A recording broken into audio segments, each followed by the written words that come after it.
Hey guys, so today I'm going to be looking at people who had to leave a good friend. So yeah, let's just get right into the video. I let a friend of mine that had a severe drinking problem move in with me since he was going through hard times and was basically homeless. I had to go out of town overnight for a work trip and thought I could trust him. When I came back, he had emptied my change jar, had about $400 in it from my room and got wasted. House was a wreck, came home to a few guys sleeping in my backyard and bottles everywhere. Kicked him right the heck out. Honestly, some people just don't know how to be grateful. If a friend was letting you that place to live in because you have nowhere else to go, shouldn't you be happy and just not cause problems for them? I dated a girl for a few weeks in high school. Our breakup was relatively amicable, but we didn't talk after it. A couple years later, I was 21, she was 19. She got pregnant and the dude ditched her. She didn't have her license or a job and asked me to help her practice for the birth. I obliged and we started hanging out again, just platonically. I'd go with her to her baby appointments, job interviews, the store and whatnot, and in general spent a lot of time with her. He's so nice! Wow. She still lived with her parents but got kicked out after the baby was born and moved into a small studio apartment owned by a classmate's mum. Now during this time, I worked third shift and had a pretty bad sleep schedule that wasn't helped by spending so much time with her.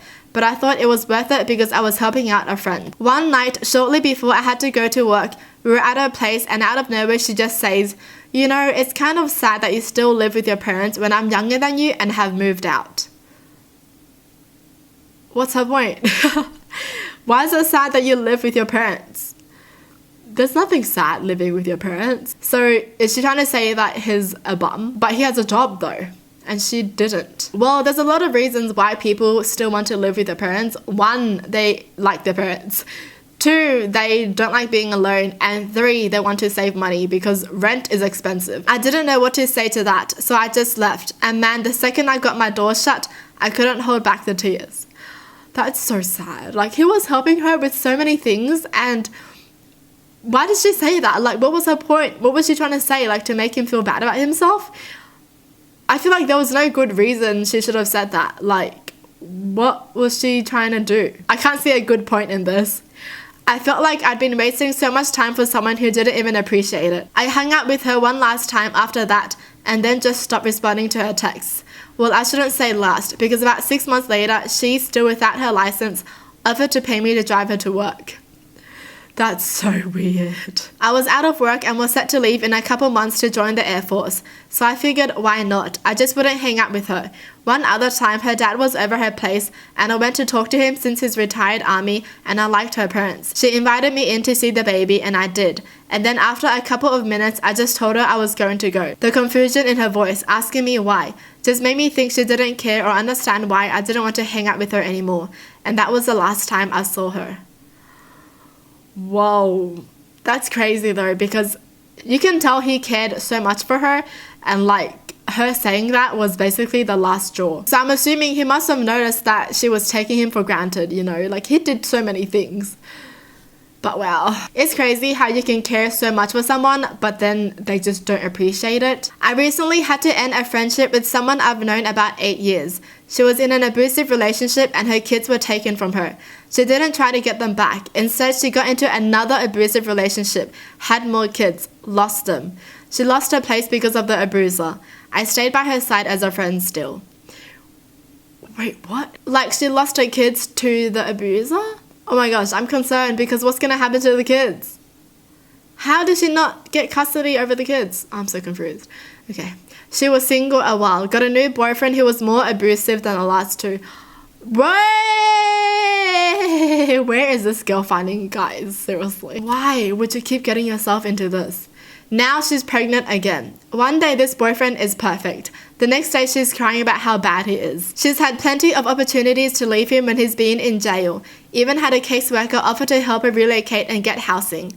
She doesn't want to leave because she's in love. I felt like her living, breathing journal. She never asked about my life. Her drama was way too much for me. I had to cut her off. What? The only thing I'm concerned about here are the kids. What happened to the kids? In high school, I had 2 friends who would constantly gang up on me, make fun of me behind my back, ditch me at night, etc. One night, they clearly prank called me, pretending to be someone who knew about something that I only told them in confidence. Literally no one else knew. Even if somehow it wasn't them who made the actual call, they told someone else, which is still a violation of friendship/respect. I called them out on it, and they acted all aghast that I would actually believe they'd do that to me. Yeah, you've done a lot of other stuff to me. Why wouldn't I think you were behind this? I told them I did not want to be friends with them anymore. They made my life horrible. Constant prank calls, egged my house twice, wrote notes about me in class, and wrote my name in giant letters so that it would get my attention. Crumpled it up and threw it on the ground and wait to see if I picked it up or not. They needed to leave these two toxic friends, honestly. Clearly glad that I made the right choice to end the friendship, but through the prank calls, the egging, the notes, I ignored them 100%. They would get right in my face sometimes and torment me, and I would just blank stare them into oblivion. I'm kind of proud of 17-year-old me for being able to do that at such a young age. Yeah, seriously, they were brave, okay? They got a reaction out of me ignoring them though, because ignoring them was a reaction. Really? I've heard that if someone was bullying you, you should just ignore them, you know, because the bullies like to see you sad or like angry or like terrified kind of thing. So the best thing to do is to just ignore them. I did creep on their Facebook a while ago just to see where they ended up. One girl ended up with her ex-boyfriend, who just happened to be the same guy who tried to assault me. So sleazy gets to be with sleazy. They deserve each other. The other friend has actually come out as gay and I think is married now. I hate the female friend because she was just a straight up witch, but the guy who is gay, it doesn't make anything he did to me right, but honestly he was obviously going through some things. Wow, this person is just still understanding. His family was extremely conservative and he was the black sheep of his family. As goofy as he was, being his friend, I did see a lot of depression in him looking back. He seems happier now and it looks like his family is still a part of his life. I'm glad for that. I had run into him in college a few years later and he yelled at me when I didn't say hi at him and caused a scene. I guess some people just never change, right? Oh my gosh, I thought he was gonna say like he changed, he became better, but oh, okay. I had a roommate who I caught in a series of lies. It started because he kept telling me he had no intentions with this girl I was pursuing and that he wanted to help. And he did give her lots of advice about it, but bad advice. That was pretty humiliating. But the last straw was when he said to my face that he didn't say something he had texted me earlier that day. I just asked him what he meant by something and he told me he never said it. And he changed his story several times within that conversation and ended in a personal attack on me for something unrelated.